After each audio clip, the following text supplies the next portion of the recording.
সুলাইমান আলাইহিস সালামের আমলে একটা ব্যক্তির বিচার দিয়েছে এক পাখি এসে। একটা পাখি প্রতিদিন ডিম পাড়ে,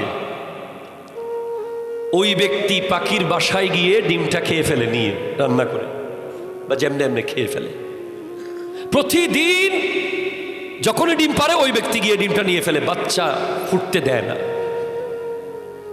তখন ওই ব্যক্তি সুলাইমান আলাইহিস সালামের কাছে ওই পাখিটা এসে বিচার দিল, ওগো বাদশা সুলাইমান আলাইহিস সালাম, নবী সুলাইমান আলাইহিস সালাম, আমি আপনার রাজত্বের একজন অংশীদার, আমি আপনার এই রাজত্বের আমি একজন হকদার, আমিও আপনার আন্ডারে আছি, কিন্তু আমার বাসা থেকে প্রতিদিন ওই ব্যক্তি ডিম নিয়ে চলে যায়। আপনি একটু এমন কিছু করে দেন যেন সে আর ডিম নিতে না পারে, আমি যেন বাচ্চার মা ডাক শুনতে পারি। একটু জোরে বলবেন না? তখন হযরত সুলাইমান আলাইহিস সালাম একটা জিনকে ডেকে দায়িত্ব দিলেন। হযরত সুলাইমান আলাইহিস সালাম ছিলেন ওই নবী যার কন্ট্রোল ছিল জিনদের উপরে, সমস্ত জিন তাকে মেনে চলত। জিনদেরকে দিয়ে তিনি কাজ করাতেন। যেভাবে রানী বিলকিসের সিংহাসন আনার আগে উনি জিনদেরকে দিয়ে মুলকে সাবা পর্যন্ত পুরো 1000 মাইল পুরো রোড উনি জিনদেরকে দিয়ে স্বর্ণের পাক্কা রোড বানিয়ে দিয়েছিলেন। আরো অনেক ইতিহাস আছে, এগুলো আবার পরে চলে গেছে। এখন ওই জিন এসে অপেক্ষায় আছে কখন এই ব্যক্তি আসবে পাখির ডিম নেওয়ার জন্য। যেই মাত্র ওই ব্যক্তি ডিম নিতে যাবে পাখির বাসায়, তখন এক ভিক্ষুক এসে ওই ব্যক্তির কাছে হাত পাতল, যে ডিম নেবে তার কাছে, বলে আমাকে কিছু দেন। তখন ওই ব্যক্তি ডিমটা না নিয়ে তার পকেট থেকে যা ছিল বা তার কাছে যা ছিল ওই ভিক্ষুককে দান করে দিল। এখন ওই ব্যক্তি ডিম এরপরে নিল, ডিমটা নিয়ে চলে গেল। পরে পাখি গিয়ে সুলাইমান আলাইহিস সালামকে বলল, হুজুর আপনি বললেন যে আর নিবে না, আপনি প্রোটেকশন দেবেন, কিন্তু আজকেও তো নিয়ে গেল আমার ডিম। তখন হযরতে সুলাইমান আলাইহিস সালাম ওই জিনকে ডাকলো, কি ব্যাপার, তুমি দায়িত্ব পালন করো নাই? তোমার সামনে কিভাবে ডিম নিয়ে গেল? বলে, হুজুর আমি দায়িত্ব পালন করার জন্য দাঁড়িয়েছিলাম, যেই মাত্র তাকে আমি ধরবো ঠিক সেই সময় দুজন ফেরেশতা আমাকে ধাক্কা দিয়ে ফেলে দিয়েছে। তখন ওই ব্যক্তিকে ডাকা হলো, বলে তুমি পাখির ডিম নেওয়ার আগে কি এমন কাজ করেছো? বলে, আমি পাখির ডিম নেওয়ার আগে আল্লাহর রাস্তায় দান করেছি। ওই দান করার সাথে সাথে আল্লাহ ওই ব্যক্তিকে প্রোটেকশন করার জন্য দুজন ফেরেশতাকে দায়িত্ব দিয়ে দিয়েছে। আমরা মুহূর্তে মুহূর্তে বিপদে পড়তে পারি। এই পৃথিবীতে কয়েকটা দামি জিনিস আছে যেগুলো আপনার অ্যাক্সিডেন্ট সেভ করে দিতে পারে, আপনার ক্যান্সার দূর করে ফেলতে পারে, আপনার ভূমিকম্পে ধসে যাওয়া বাড়িকে মুহূর্তের মধ্যে সোজা করে রেখে দিতে পারে। তার মধ্যে একটা হলো আল্লাহর রাস্তায় দান করা। হযরত ওসমান রাদিয়াল্লাহু তাআলা আনহু কেমন পয়সাওয়ালা ছিলেন আপনারা তো জানেন। যিনি দান করতেন যে গোটা বাগান, দান করতেন গোটা উটের পাল, দান করতেন গোটা ব্যবসার মাল সব। ছোটখাটো কোনো দানের হিসাব ওনার আমি খবর পাই নাই এ পর্যন্ত। এজন্য ওনাকে একদিন জিজ্ঞেস করা হলো, আপনার দৌলতের রহস্য কি? বলে, আমি যত দেই তার ডবল হয়ে আসে। তো আপনি দেওয়া বন্ধ করেন? দেওয়া কেমনে বন্ধ করবো? দেওয়া তো দায়িত্ব, যিনি দিচ্ছেন তাকে দিচ্ছি আবার। আপনি বলেন। ওসমান রাদিয়াল্লাহু তাআলার কাছে এক ব্যক্তিকে আমার নবী পাঠালেন, বলে বলবেন যে নবী পাঠিয়েছে। সুবহানাল্লাহ সূরা হন্নাবাজি। তখন ওই ব্যক্তি এসে বলবে আর কি, তখন দেখতেছে হযরত ওসমান রাদিয়াল্লাহু তাআলা আনহু পিঁপড়ার মুখ থেকে খাবার নিচ্ছে। পিঁপড়া থেকে খাবার আলাদা করতেছে। কিরে, উনি পিঁপড়াকে খাবার দিচ্ছে না, আমারে কি দান করবে? ওই ব্যক্তি আর না খুঁজে চলে গেল। আমার নবী বললেন, আরে তুমি যাও, আমি বলছি। আবার তিনি আসলেন। এবার এসে দেখে চেরাগের তেল বেশি দেওয়ার কারণে হযরত উসমান তার গোলামকে রেগে মেগে বলছে, এত তেল কেন খরচ করলে? বলে সামান্য তেলের জন্য যে তার খাদেমকে বকা দিচ্ছে, উনি আমারে কি দিবে? আবার চলে গেছে। আমার নবী বলেন, আচ্ছা তুমি যাও, আমি বলতেছি, তুমি চাইবা। এবার তৃতীয়বার যখন আসছে, দেখে হযরত উসমান রাদিয়াল্লাহু তাআলা আনহু ছাদের উপরে তুলার মধ্যে জাল মেরেছে। জালের ফাঁক দিয়ে তুলা উড়ে গেলেই উনি খপ করে ধরে ফেলতেছে। বলে একটু তুলা যিনি উঠতে দিচ্ছে না, উনি আমারে কি দিবে? বলে যাক, তৃতীয়বার যখন আসলাম চেয়েই ফেলি। বলে আমারে নবীজি পাঠাইছে, কিছু দেন। বলে আপনাকে নবী পাঠাইছে? তখন হযরত উসমানের বিশাল বড় ব্যবসার ওটের পাল আসতেছিল। ছাদ থেকে দেখা যাচ্ছে যে বিশাল লম্বা এক রশির মতো সাদা রশি মনে হচ্ছে রাস্তায় শত শত হাজার হাজার ওট ব্যবসার মাল নিয়ে আসতেছে। এবার বলে, ওই যে দেখতেছেন ওখানে ওটের পাল, আপনি একটা কাজ করেন, ওখানে সামনে যেটা সবচেয়ে বড় ওট আছে, ওটা সহ তার পিঠের উপর যত মাল আছে সব নিয়ে আপনি চলে যান। এখন ওই লোক গিয়ে চেষ্টা করলো যে ওটটারে আলাদা করবে, বড় ওটটাকে। কিন্তু ওটের একটা নিয়ম আছে, লিডার কখনো কর্মীদের ছেড়ে যায় না। কোনো মতেই এই ওট আলাদা হচ্ছে না। বলে, হুজুর আমি তো বহু চেষ্টা করেছি এই ওটকে আলাদা করে দিতে, কিন্তু সে তো একা যাচ্ছে না আমার কাছে। হযরত উসমান রাদিয়াল্লাহু তাআলা বলতে লাগলেন, তাহলে মনে হয় সব ওট আপনার বাড়িতে চলে যাবে। এবার উনি বললেন, যান, পুরো ব্যবসার মাল বুঝাই করা যত ওট আছে, এখানে কত হাজার ওট ছিল খোদা জানে, নবী জানে। বলে সব ওট আপনার বাড়িতে মাল সহ নিয়ে যান। বলে, হুজুর এত দিলেন? বলে, নবী বলেছে। এত দিলেন, যার মাল তাকে দিছি। আমরা মনে করি যে এই বিল্ডিং এর মালিক মনে হয় আমি।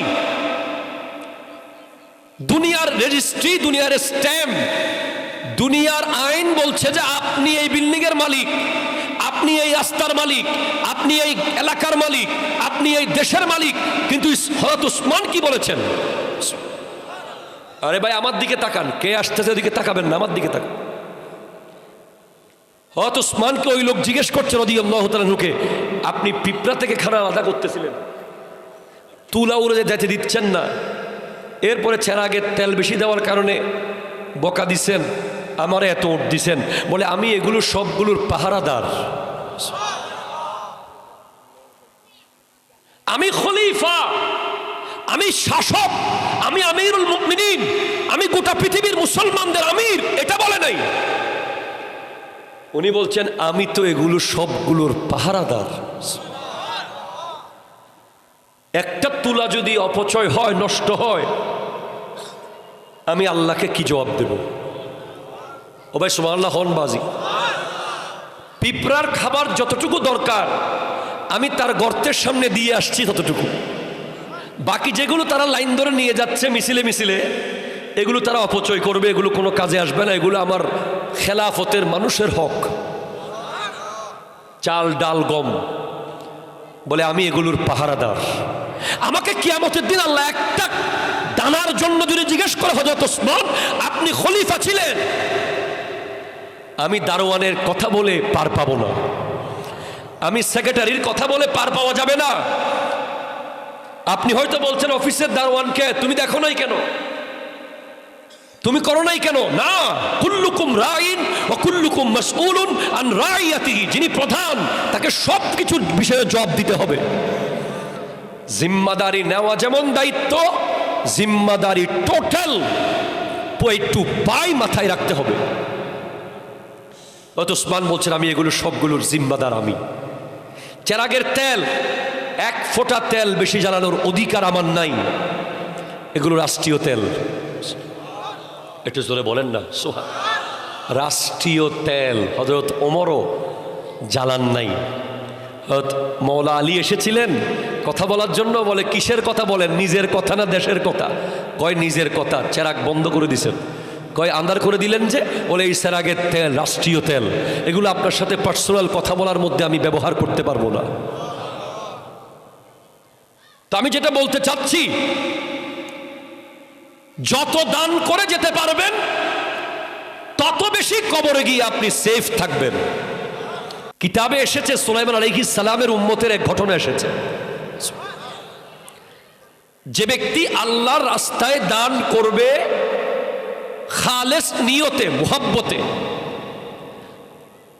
আল্লাহ তাকে দুজন ফেরেশতা নিয়োগ দেবে বডিগার্ড হিসেবে।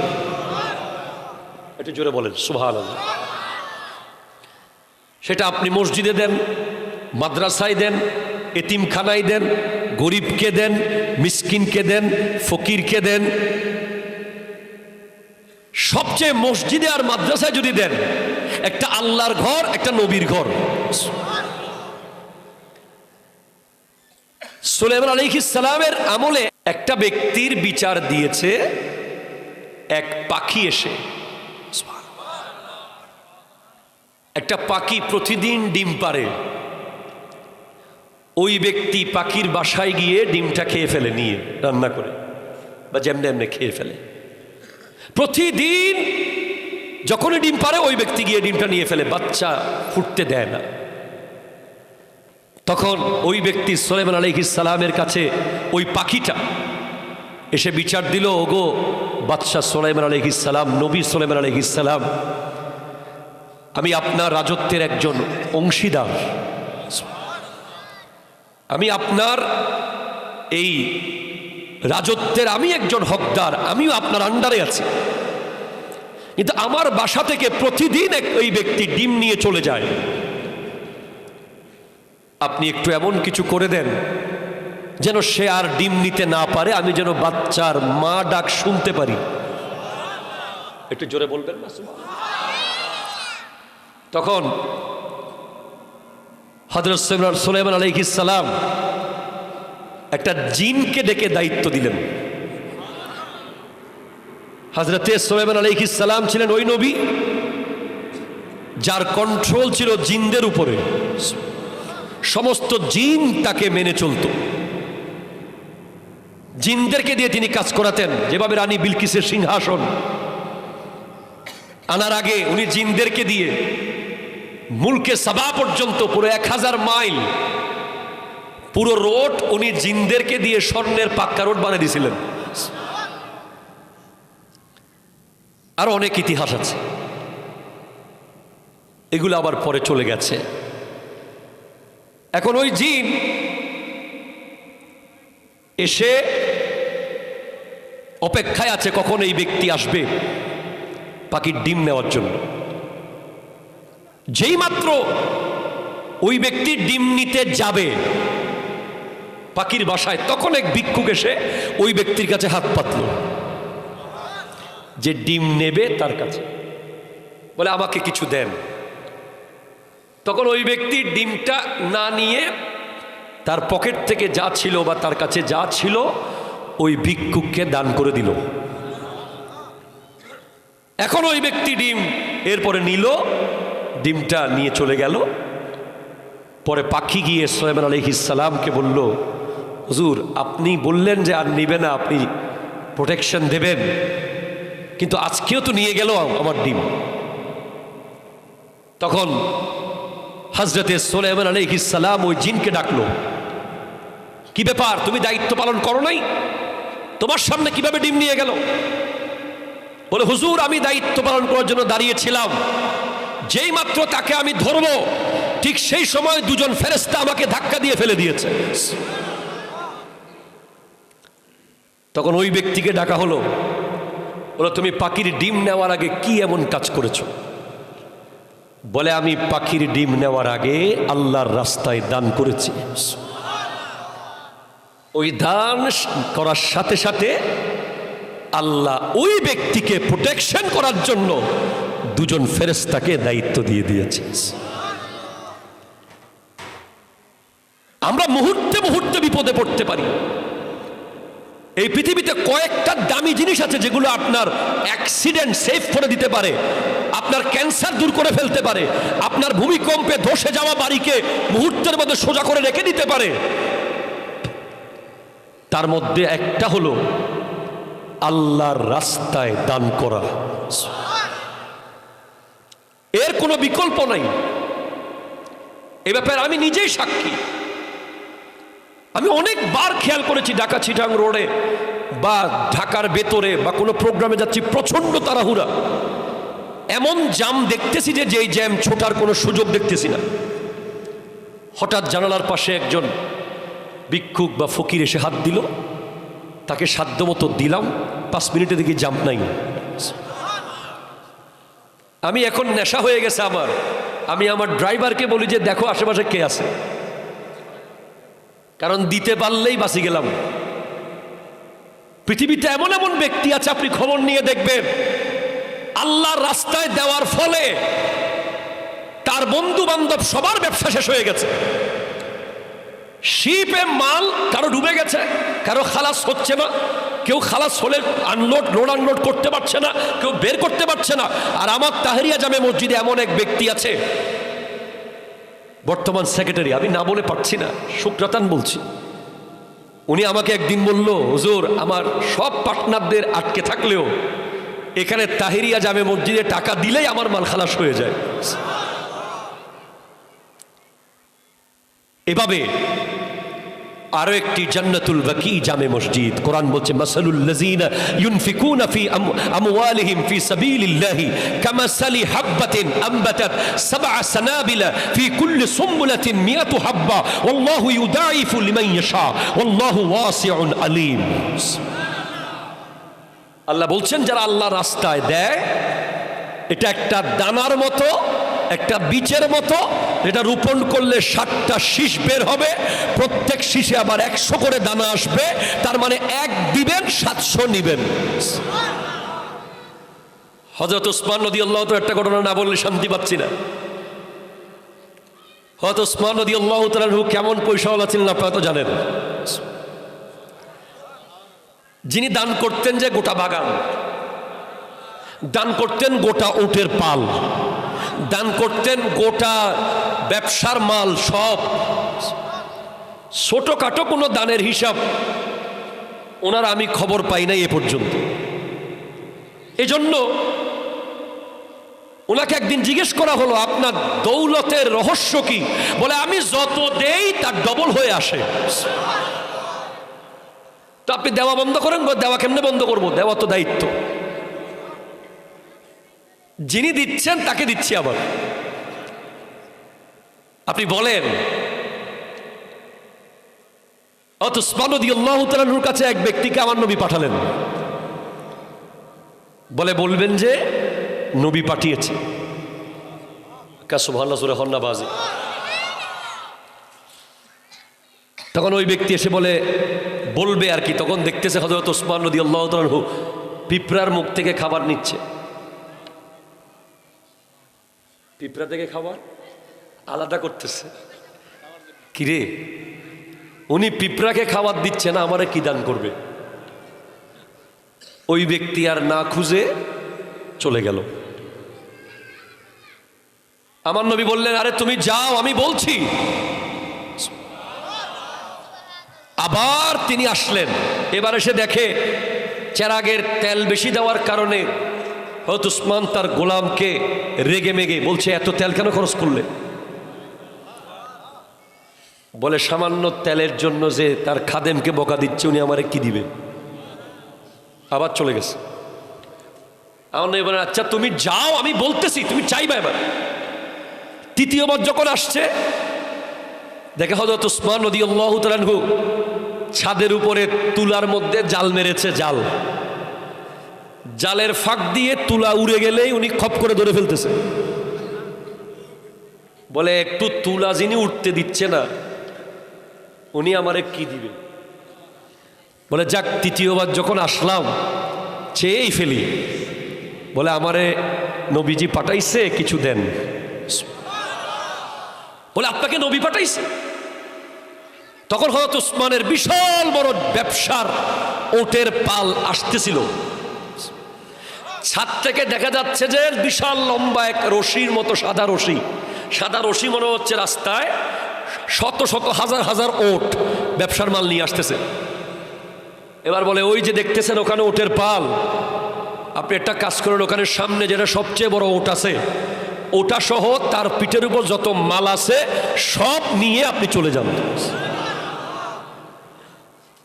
এখন ওই লোক গিয়ে চেষ্টা করলো যে ওটটারে আলাদা করবে, বড় ওটটাকে। কিন্তু ওটের একটা নিয়ম আছে, লিডার কখনো কর্মীদের ছেড়ে যায় না। কোনো মতেই এই ওট আলাদা হচ্ছে না। বলে হুজুর আমি তো বহু চেষ্টা করেছি এই ওটকে আলাদা করে দিতে, কিন্তু সে তো একা যাচ্ছে না আমার কাছে। হযরত উসমান রাদিয়াল্লাহু তাআলা বলতে লাগলেন, তাহলে মনে হয় সব ওট আপনার বাড়িতে চলে যাবে। এবার উনি বললেন যান, পুরো ব্যবসার মাল বুঝাই করা যত ওট আছে, এখানে কত হাজার ওট ছিল খোদা জানে, নবী জানে। বলে সব ওট আপনার বাড়িতে মাল সহ নিয়ে যান। বলে হুজুর এত দিলেন? বলে নবী বলেছে এত দিলেন, যার মাল তাকে দিছি। আমরা মনে করি যে এই বিল্ডিং এর মালিক মনে হয় আমি। দুনিয়ার রেজিস্ট্রি, দুনিয়ার স্ট্যাম্প, দুনিয়ার আইন বলছে যে আপনি এই বিল্ডিং এর মালিক, আপনি এই রাস্তার মালিক, আপনি এই এলাকার মালিক, আপনি এই দেশের মালিক। কিন্তু হযরত উসমান কি বলেছেন? আরে ভাই আমার দিকে তাকান, কে আসতেছে ওদিকে তাকাবেন না, আমার দিকে তাকান।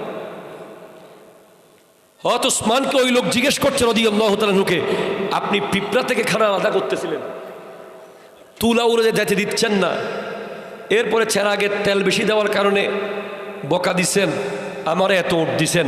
বলে আমি এগুলো সবগুলোর পাহারাদার, আমি খলিফা, আমি শাসক, আমি আমিরুল মুমিনিন, আমি গোটা পৃথিবীর মুসলমানদের আমির। এটা বলে নাই,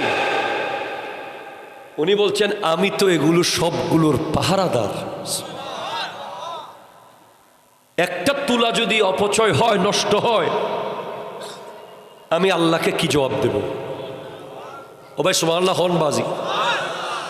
পিঁপড়ার খাবার যতটুকু দরকার আমি তার গর্তের সামনে দিয়ে আসছি ততটুকু, বাকি যেগুলো তারা লাইন ধরে নিয়ে যাচ্ছে মিছিলে মিছিলে, এগুলো তারা অপচয় করবে, এগুলো কোনো কাজে আসবে না। এগুলো আমার খেলাফতের মানুষের হক, চাল ডাল গম।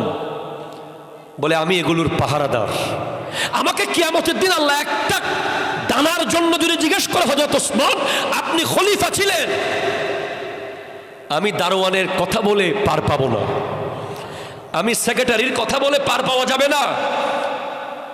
আপনি হয়তো বলছেন অফিসের দারোয়ানকে তুমি দেখো নাই কেন, তুমি করো নাই কেন? না, কুল্লুকুম রাইন ওয়া কুল্লুকুম মাসউলুন আন রাইয়াতিহি। যিনি প্রধান তাকে সবকিছুর বিষয়ে জবাব দিতে হবে।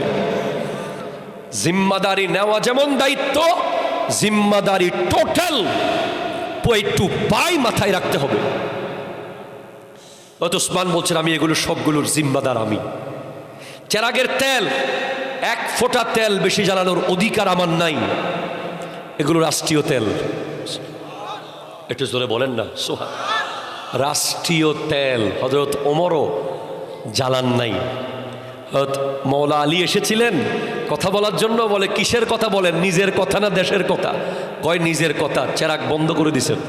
কয় আন্দার করে দিলেন যে? বলে এই চেরাগের তেল রাষ্ট্রীয় তেল, এগুলো আপনার সাথে পার্সোনাল কথা বলার মধ্যে আমি ব্যবহার করতে পারবো না।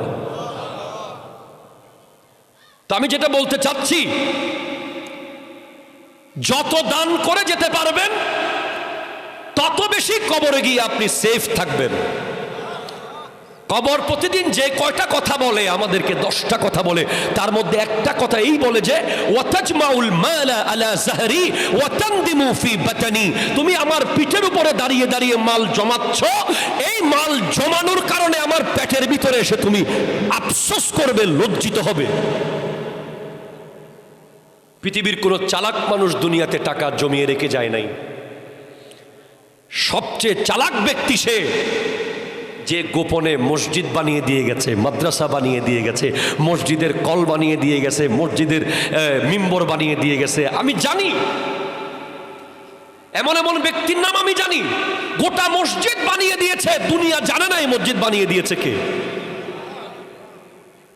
এবং কিয়ামতের দিন যখন কোনো ছায়া থাকবে না, কোনো গাছের ছায়া, কোনো বাড়ির ছায়া, কোনো সানসিটের ছায়া, কোনো ছাতা থাকবে না এই আকাশের নিচে, যখন 12টা সূর্য একত্রিত থাকবে একসাথে, তখন একটা ছায়া থাকবে, আল্লাহর আরশের ছায়া। ওখানে 7 ক্যাটাগরির ব্যক্তি জায়গা পাবে আরশের ছায়ার নিচে। তার মধ্যে একদল হলো যারা আল্লাহর রাস্তায় দান করে এবং সেই দান করে আবার খোটা দেয় না। একটু জোরে বলবেন না সুবহানাল্লাহ। আমরা আল্লাহর দরবারে শুকরিয়া আদায় করি। আমার যে মুসল্লিগুলো আজকে অনেককে দেখতেছি, আমার আজকের অতিথি সভাপতি হাকিম সাহেব সহ আপনাদের সবার মধ্যে দানের যে একটা স্পিড, সব সময় আপনারা যেভাবে তাহেরিয়া জামে মসজিদকে আজকে তুলে ফেলেছেন, আজকে থেকে 3 বছর আগে কোথায় ছিল, কি ছিল, সেভাবে আমি বিশ্বাস করি আপনারা জান্নাতুল বাকি জামে মসজিদকেও এই এলাকায় আরেকটা মার্কাজ বানাবেন। হাত তুলে বলেন দরকার আছে না নাই?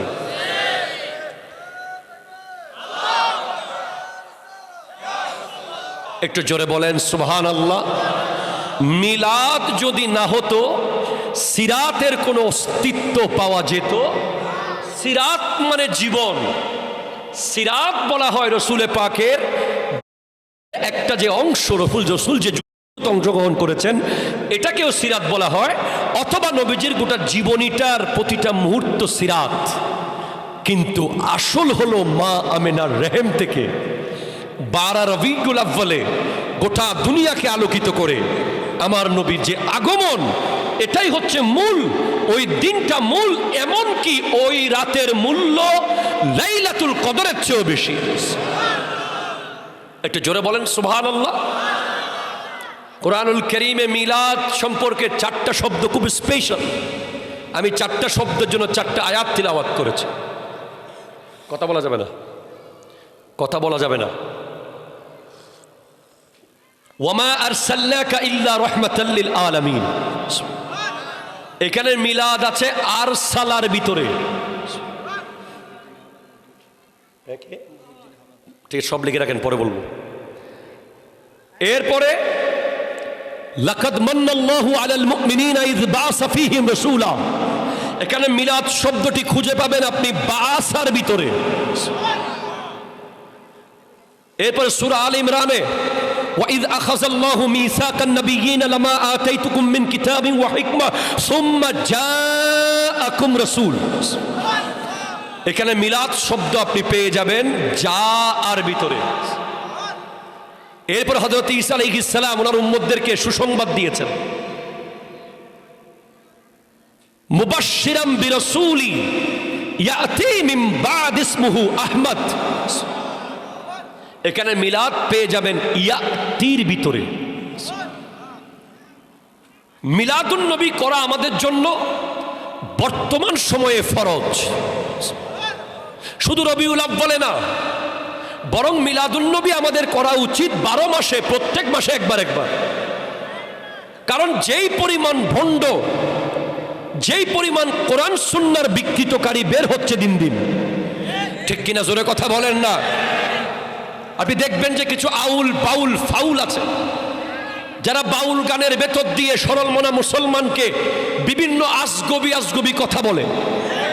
তাদের মধ্যে এমনও বলতে শুনেছি যিনি রসুল তিনি নাকি খোদা। নাউজুবিল্লাহ, জোরে বলেন। এবং আপনি জানেন যে বিশ্বের বিশাল একটা কমিউনিটি আছে যারা ঈসা আলাইহিস সালামকে আল্লাহর পুত্র মনে করে, খ্রিস্টান সম্প্রদায় আছে না নাই বলেন, এই কথা মেনে নিয়েছে বিশাল একটা কমিউনিটি। আবার আরেক দল আছে শিয়া, যারা হযরতে মওলা আলীর ব্যাপারে বলে যে আল্লাহর নবী এসেছিলেন, হযরতে জিবরিল আলাইহিস সালাম এসেছিলেন আলীর কাছে, চেহারা ভুল করে গেছে নবীর কাছে। এই কথাকে মানে এরকম বিশাল সম্প্রদায়, একটা দেশ আছে পুরো। কথা বলেন না ঠিক কিনা, জোরে বলেন। তাহলে টুডে টুমরো আপনি নিশ্চিত থাকেন যে এমন ভণ্ড আসবে দেশে। হ্যাঁ, আমরা স্পষ্ট বলি, যারা আউল বাউল, যারা নবীর শানে আল্লাহর শানে বেয়াদবি করে, ভুল কথা বলে, কোরআনের অপব্যাখ্যা করে, তাদেরকে যেভাবে শাস্তির আওতায় আনতে হবে, সেভাবে যারা বড় বড় ডিগ্রি নিয়ে নবীজির শানে বেয়াদবি করে, তাদেরকেও শাস্তির আওতায় আনতে হবে। ঠিক কিনা? হাত তুলে বলেন ঠিক কিনা বলেন।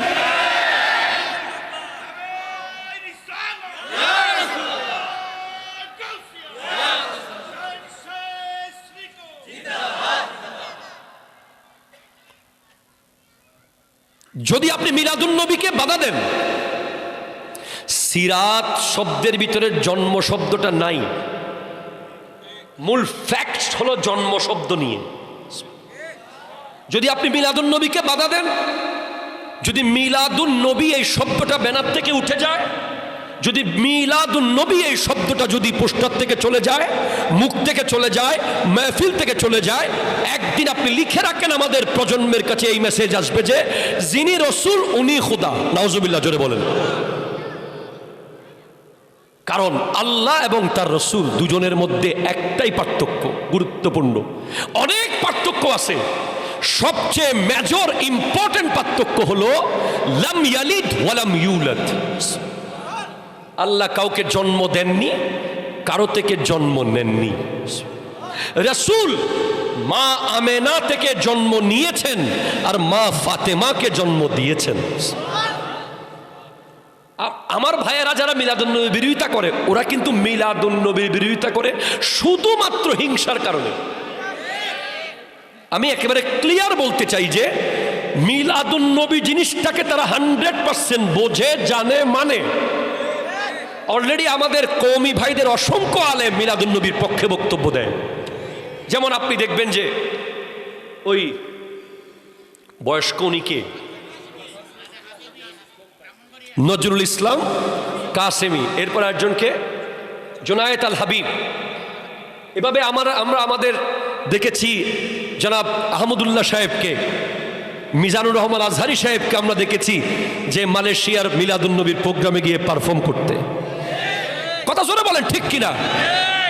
তাহলে আহমদুল্লাহ সাহেব মিলাদুন নবী মানে, মিজানুর রহমান আজহারি সাহেব মিলাদুন নবী মানে, ওই জোনায়েত আল হাবিব সাহেব মিলাদুন নবী মানে, নজরুল ইসলাম কাসেমি সাহেব মিলাদুন নবী মানে, তাহলে মানে না সে আবার কে? ঠিক কিনা জোরে কথা বলেন।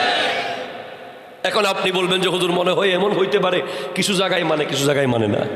উনি কি আকাশ থেকে ডাইরেক্ট নেমে যাবে? উনি কি মাটি ফেটে উঠে যাবে? উনি কি সমুদ্র দিয়ে ভেসে আসবে? উনি মা আমেনার রেহেম থেকেই জন্ম নিয়েই আসবে। তাহলে যা আর ভিতরে মিলাদ আছে। ওমা আরসালনাকা ইল্লা রাহমাতাল লিল আলামিন, আমি আপনাকে প্রেরণ পাঠাই নাই, কিন্তু পাঠিয়েছি আলামিনের রহমত বানিয়ে। সুবহানাল্লাহ। আল্লাহ নবীজিকে কিভাবে পাঠিয়েছেন? মা আমেনার রেহেম থেকে জন্মের মাধ্যমে পাঠিয়েছেন। আর সালার ভিতরেও মিলাদ আছে। ঈসা আলাইহিস সালাম বলছেন মুবাশশিরাম, আমি সুসংবাদ দাতা, বিরাসূল, একজন রাসূলের, ইয়াতি, যিনি আসবে। উনি কিভাবে আসবে? উনি 12 রবিউল আউয়াল সুবহে সাদিকে মা আমেনার রেহেম থেকে জন্ম নিয়েই আসবে। এরপর আমার আল্লাহ বলছেন লাকাদ মান্নাল্লাহু আলাল মুমিনিনা ইয বাসা ফীহিম রাসূলা, হে মুমিনেরা, তোমাদেরকে আল্লাহ অনেক বড় দয়া করেছে, তোমাদের ভিতরে তার হাবিবকে দিয়েছে। আল্লাহ গোটা কোরআনে কোন নিয়ামত দিয়ে দয়া করেছি বলেন নাই। চোখ, কান, নাক, বডি, জিসিম, রূহ, জান, শান, মান, মসজিদ, মাদ্রাসা, জীবন, দেশ, পৃথিবী, সাগর, সমুদ্র, কিছু দিয়ে আল্লাহ বলেন না আমি দয়া করেছি। এগুলো আল্লাহর জন্য কোনো বিষয় না, কিন্তু আল্লাহ তার হাবিবকে দিয়ে বলেছেন আমি মুমিনদেরকে অনেক বড় দয়া করেছি, আমি আমার হাবিবকে তাদের মধ্যে দিয়েছি। এটা হলো বাসা। প্রেরণ করেছি, প্রেরিত হয়েছে। কিভাবে প্রেরিত হয়েছে? মা আমেনার রেহেম থেকে মিলাদের মাধ্যমেই প্রেরিত হয়েছে। এই জন্য মিলাদ শব্দকে আপনি লুকিয়ে রাখতে পারবেন না, এটা আছেই না। কেউ যদি দিনে চোখ বন্ধ করে রাখে, ঘুমের ভান করে থাকে, আমরা ঘুম কিভাবে ভাঙব? আমরা ইনভাইট করছি, আসেন, বসেন, শোনেন শোনেন। এই মিলাদুন্নবীর মাহফিলে মানুষ আসলে কি পড়ে, কি শিখে? একজন পুলিশের অফিসার বলতেছে, হুজুর মিলাদুন্নবীর মাহফিল যদি বন্ধ হয়ে যায় আমাদের আরো অনেক বেশি পুলিশ লাগতো। কেন? বলে আপনাদের এক একটা মাহফিলে কত যুবক যে মাদক ছেড়ে দেয়, কত যুবক আল্লাহর রাস্তায় চলে আসে, কত যুবক অস্ত্র ফেলে দিয়ে মসজিদে চলে আসে। এই এক একটা মাহফিল হাজার হাজার মিলিয়ন মিলিয়ন ডলারের যে ষড়যন্ত্র মুসলমানের বিরুদ্ধে হচ্ছে, তার বিরুদ্ধে যুদ্ধ করছে এই মাহফিলগুলো। এই মাহফিলগুলো জিন্দা থাকলে আপনার সন্তান কিছুক্ষণের জন্য হলেও আল্লাহর কথা, নবীর কথা শুনবে। না হলে সে সারাদিন গেম খেলবে, সারাদিন জুয়ার আড্ডায়, সারাদিন মাদকাসক্ত থাকবে। প্রতিনিয়ত যুব সমাজকে ডাইভার্ট করার জন্য ইহুদি নাসারারা যে প্ল্যান আর প্রোগ্রাম করছে, এখান থেকে বাঁচাতে হলে মিলাদ, কিয়াম, দুরুদ, সালাম, জিয়ারত, আদব, মুহাব্বত, নামাজ তো বাধ্যগত। নামাজের ভিতরে নবীর মিলাদ আছে। আপনি যদি কিচ্ছু না করে শুধু নামাজ পড়েন, তাও নবীর মিলাদ উদযাপন করা হয়ে যাবে। কারণ নামাজের নাম সালাত, নামাজের নাম কিয়াম না, নামাজের নাম রুকু না, নামাজের নাম দুরুদ, নামাজের নাম সালাত। কেন? নামাজের ভিতরে এমন একটা জায়গা আছে যেই জায়গায় নবীজির দুরুদ আছে। ওলামায়ে কেরাম জানেন, সালাতরা মানা আমদ দর লোগাতে চার: দুরুদ, তাসবিহ, রহমত, ইস্তিগফার। সালাতের 60টা অর্থ আছে। একটা হলো দুরুদ, দোয়া, একটা তাসবিহ, আর একটা রহমত, আর একটা ইস্তিগফার। সালাতের নিসবত যখন নবীর দিকে তখন দুরুদ, সালাতের নিসবত যখন আল্লাহর দিকে তখন রহমত, সালাতের নিসবত যখন পশু পাখি বৃক্ষলতার দিকে তখন তাসবিহ, সালাতের নিসবত যখন ফেরেশতার দিকে তখন ইস্তিগফার। যখন আমরা নবীর প্রতি সালাত পাঠাই তখন আমরা দোয়া করি, দুরুদ পাঠাই। যখন আল্লাহ নবীর উপর সালাত পড়ে তখন আল্লাহ রহমত বর্ষণ করে। যখন পশু পাখি বৃক্ষলতা সালাত পড়ে তখন তারা তাসবিহ পড়তে থাকে। যখন ফেরেশতারা সালাত পড়ে তখন তারা গুনাহ মাফ চাইতে থাকে। আপনি যদি বলেন যে আপনি এখনো জানেন ইমাম গাজালি লিখছেন, আমি না, ইমাম গাজালির লেখা, আমরা যখন আল্লাহু আকবার বলে নামাজে দাঁড়াই, আমাদের দাঁড়ানোটা আলিফের মতো, আমাদের রুকুতে যাওয়া হায়ের মতো, আমরা সিজদায় যাওয়া মিমের মতো, আমরা 2 রাকাতে বসা দালের মতো, বা 2 সিজদার মাঝখানে বসা স্ট্রাকচার আরবিতে দাল। দাঁড়ানো অবস্থায় আলিফ, রুকুতে হা, সিজদায় দেখবেন দূর থেকে ছবি তুলে দেখিয়ে না, আপনার বডিটা সিজদা অবস্থায় মিমের মতো। এরপর দুই রাকাতের মাঝখানে বা 2 সিজদার মাঝখানে যখন বসবেন, ডাল। তাহলে বোডা স্ট্রাকচার আহমদ। আর যখন আপনি সিজদায় বসে থাকবেন তখন আপনি খেয়াল করিয়েন, সিজদা অবস্থায় আপনার মাথা একটা মিম, মাথার পরের অংশ হা, আপনার কোমরের অংশ মিম, আবার পায়ের অংশ দাল, মুহাম্মদ। এগুলো বোঝার জন্য প্রেমের চশমা লাগবে।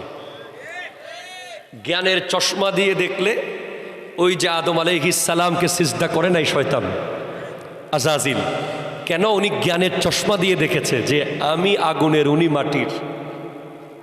উনি যদি প্রেমের চশমা দিয়ে দেখতো তাহলে উনি আদমকে দেখতো না, বরং আদমের কপালে আমার নবীর নূর দেখতে পেত। আল্লাহ তাআলা আমাদেরকে প্রেমের মুসল্লি হওয়ার তৌফিক দান করুক। মনে রাখবেন, নামাজ পরে, নবী আগে। তবে নামাজ যদি না পড়েন এটা নবীর অপমান হবে। কারণ নামাজ আল্লাহ জোর করে চাপিয়ে দেন নাই, আমার নবী আল্লাহর কাছ থেকে খুঁজে এনেছেন। নবী নিজের জন্য গিয়েছেন 1 বার, উম্মতের জন্য গিয়েছেন 9 বার।